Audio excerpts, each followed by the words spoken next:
Assalamualaikum warahmatullahi wabarakatuh. Perkenalkan, nama saya Nana. Saya dosen FKIP Universitas Siliwangi, mengajari jurusan pendidikan fisika. Saya menempuh mata kuliah fisika sekolah. Apa itu fisika sekolah? Untuk selengkapnya, simak materi berikut ini. Halo teman-teman semuanya. Di sini kami akan menjelaskan materi mengenai elastisitas. Simak videonya ya teman-teman. Elastisitas merupakan kemampuan suatu benda untuk kembali ke bentuknya semula. Benda padat yang dipengaruhi oleh gaya dari luar, misalnya benda ditarik, digeser, atau ditekan, maka bentuk benda akan berubah. Bila bentuk benda kembali seperti semula, setelah gaya luarnya dihilangkan, maka benda dikatakan elastis. Sebagian besar benda bersifat elastis sampai pada batas tertentu. Lalu bagaimana kalau benda diberi gaya melebihi batas elastisnya? Jika benda diberi gaya yang melebihi batas elastisnya, maka benda tidak dapat kembali ke bentuk semula, tetapi akan berubah bentuk secara permanen. Kemudian di sini juga kami menjelaskan mengenai tegangan dan regangan. Apa itu tegangan dan regangan? Tegangan merupakan perbandingan gaya F terhadap luasan penampang A. Itu disebut tegangan. Kemudian rumus tegangan dapat dirumuskan F per A. Kemudian di sini ada regangan. Regangan merupakan perubahan panjang per panjang. Regangan juga dapat dirumuskan dengan delta L per L. Kemudian, perbandingan tegangan terhadap regangan pada daerah grafik yang linier adalah konstan. Besarnya konstanta dinamakan modulus Young, diberi simbol Y, atau sering disebut modulus elastis. Dapat dirumuskan dengan Y sama dengan tegangan dibagi regangan, atau sama dengan F per A dibagi delta L per L. Kemudian yang ketiga ada tegangan dan regangan geser. Apa sih itu tegangan dan regangan geser? Terbagi menjadi 3 bagian. Yang pertama ada tegangan geser yang dapat dirumuskan dengan F per A.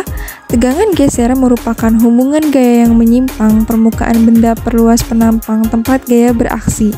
Gaya yang terjadi memiliki arah yang sejajar dengan permukaan, sehingga permukaan benda akan bergeser dan timbul tegangan geser. Kemudian ada regangan geser. Apa itu regangan geser? Regangan geser merupakan perbandingan dari perpindahan sudut terhadap dimensi memanjang dan dapat dirumuskan dengan delta X per L atau sama dengan tan E. Kemudian yang terakhir ada modulus geser. Modulus geser merupakan perbandingan tegangan geser terhadap regangan geser. Modulus geser juga biasanya disebut dengan shear modulus dan dapat dirumuskan dengan MS sama dengan Fx per A dibagi delta X per L atau sama dengan Fx per A dibagi tan theta. Nah, kemudian di sini juga ada pembahasan mengenai hukum Hooke. Pernah nggak sih kalian melihat sebuah pegas? Jika pada ujung pegas kita sambungkan dengan sebuah benda bermassa M, letak massa M tadi atau ujung pegas kita beri tanda sebagai X sama dengan 0. Lalu benda kita tarik sehingga bergeser posisinya sejauh X. Apa yang akan terjadi di tangan kita? Nah, penjelasannya, tangan akan merasakan tarikan dari pegas. Bagaimana kalau pegas kita yang tekan? Kita akan merasakan dorongan dari pegas pada tangan kita. Gaya semacam itu dinamakan gaya pemulih karena gaya ini cenderung memulihkan atau mengembalikan pegas ke keadaan awalnya. Besarnya gaya yang dilakukan oleh pegas adalah dinyatakan oleh hukum Hooke. Kemudian juga hukum Hooke dapat dirumuskan dengan Fx sama dengan min K delta X atau sama dengan min K dalam kurung X min XA. Tanda negatif menunjukkan gaya pegas selalu menuju ke titik kesetimbangannya, dan K dinamakan konstanta gaya pegas, memiliki satuan gaya dibagi satuan panjang Newton per meter. Jika pegas diregangkan X positif, maka gaya yang dikerahkan pegas negatif. Bila ditekan X negatif, maka gaya yang dikerahkan pegas positif. Bila kita ambil X sama dengan 0, maka dapat dirumuskan Fx sama dengan min K delta X sama dengan min K dikali X. Dapat dilihat ya teman-teman pada gambarnya. Kemudian, konstanta pegas menunjukkan perbandingan antara gaya dengan X. Selama gaya tidak melampaui titik patah, maka besarnya gaya sebanding dengan perubahan panjang pegas. Semakin besar kita meregangkan pegas, semakin besar pula gaya yang dikerahkan pegas. Semakin besar kita menekan pegas, semakin besar gaya yang dilakukan oleh pegas. Nah, teman-teman bisa melihat rumusnya seperti pada gambar berikut ini. Kemudian ada hukum Hooke, pegas disusun paralel. Jika hanya satu pegas, maka gaya yang diperlukan agar pegas meregang sejauh X adalah F sama dengan Kx. Jika pegas disusun paralel, maka gaya yang diperlukan untuk menarik pegas agar meregang sejauh X yang sama menjadi 2 kali lipat, sehingga dapat dirumuskan Ft sama dengan 2F sama dengan 2Kx sama dengan Kx. Kemudian ada hukum Hooke, pegas disusun seri. Jika kita memiliki dua buah pegas yang memiliki konstanta pegas yang sama besar, yaitu K, lalu kita susun secara seri, masing-masing pegas jika ditarik dengan gaya sebesar F akan meregang sebesar X. Jika sistem dua pegas ini ditarik dengan gaya yang sama, yaitu F, maka pertambahan panjang menjadi 2X.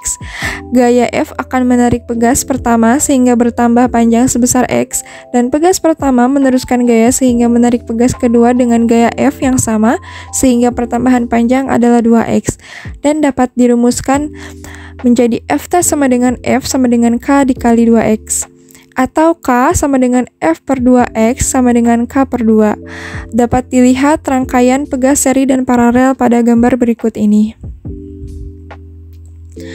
Nah, yang terakhir, di sini kami akan menjelaskan mengenai osilasi. Apa sih itu osilasi? Osilasi adalah sebuah variasi periodik terhadap waktu dari suatu hasil pengukuran. Osilasi sering juga dikatakan sebagai vibrasi atau getaran. Contoh sederhana dari osilasi yaitu pada ayunan bandul. Gerak osilasi adalah setiap gerak yang berulang-ulang dalam selang waktu yang sama dan melalui lintasan yang sama pula dalam gerakannya. Pada setiap gerak osilasi, arah gaya selalu berlawanan dengan arah simpangannya. Gaya tersebut cenderung menarik kembali benda ke posisi setimbang. Dapat dilihat teman-teman contoh gambarnya sebagai berikut ini. Kemudian dalam osilasi ini terbagi beberapa rumusan. Yang pertama ada rumus percepatan atau A sama dengan min Kx per M. Kemudian ada rumus mencari frekuensi sudut yang dirumuskan dengan omega sama dengan akar K per M. Kemudian ada rumus simpangan atau posisi X sama dengan A cos dalam kurung omega T plus 8. Kemudian ada rumus kaitan antara frekuensi dan frekuensi sudut yang dirumuskan dengan omega sama dengan 2VF. Nah, dalam osilasi ini, fungsi kosinus dapat juga dinyatakan sebagai fungsi sinus. Dengan mengingat fungsi cos dan sin memiliki beda fase 90 derajat. X sama dengan A cos omega T sama dengan A sin dalam kurung omega T plus 9.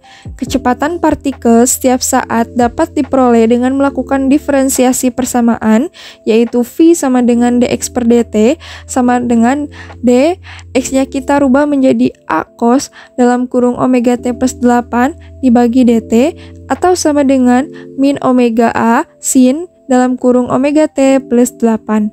Percepatan partikel setiap saat dapat diperoleh dengan melakukan diferensiasi kecepatan terhadap waktu dengan dirumuskan V sama dengan dx per dt, atau sama dengan d dan x-nya kita ganti menjadi min omega sin dalam kurung omega T plus 8 dibagi dt, atau sama dengan min A omega kuadrat cos dalam kurung omega T plus 8.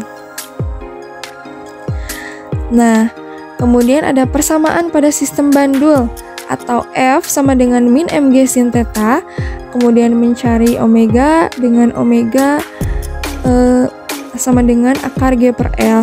Bila sudut theta kecil sehingga F sama dengan min mg S per L atau A sama dengan min G S per L. Nah, mungkin sekian materi yang dapat kami sampaikan, kurang lebihnya mohon maaf. Terima kasih. Wassalamualaikum warahmatullahi wabarakatuh.